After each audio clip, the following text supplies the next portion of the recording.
సమాజ అభివృద్ధి లక్ష్యంగా లయన్స్ క్లబ్ ఆఫ్ మంచిర్యాల పనిచేస్తుందని డిస్ట్రిక్ట్ గవర్నర్ సింహరాజు కోదండరాం అన్నారు.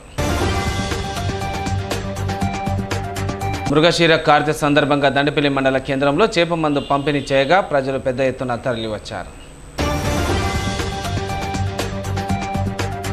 ప్రభుత్వం ప్రతిష్టాత్మకంగా చేపట్టిన మహిళా శక్తి కార్యక్రమంలో భాగంగా లక్షణపేట శ్రీసాయి ప్రగతి మండల సమైక్య మహిళా సంఘానికి 36 లక్షల విలువైన బస్సును అందజేసింది. ఈ సందర్భంగా మండల సమైక్య సభ్యులు హర్షం వ్యక్తం చేస్తూ ప్రభుత్వానికి కృతజ్ఞతలు తెలిపారు.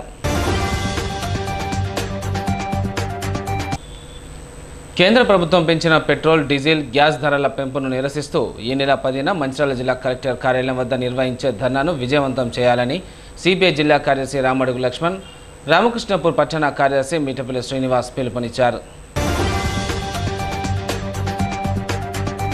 నస్పూర్ స్వర్ణకార సంఘానికి అధ్యక్ష, ప్రధాన కార్యదర్శులుగా ఎన్నికైన బోనాల మనోహర్, మునిగంటి రవిలను ది అఖిల భారత విశ్వకర్మ మహాసభ రాష్ట్ర కార్యదర్శి కన్నకంటి నరసింహాచారి, సంఘం సభ్యులు, పలువురు స్వర్ణకారులు ఘనంగా సన్మానించారు.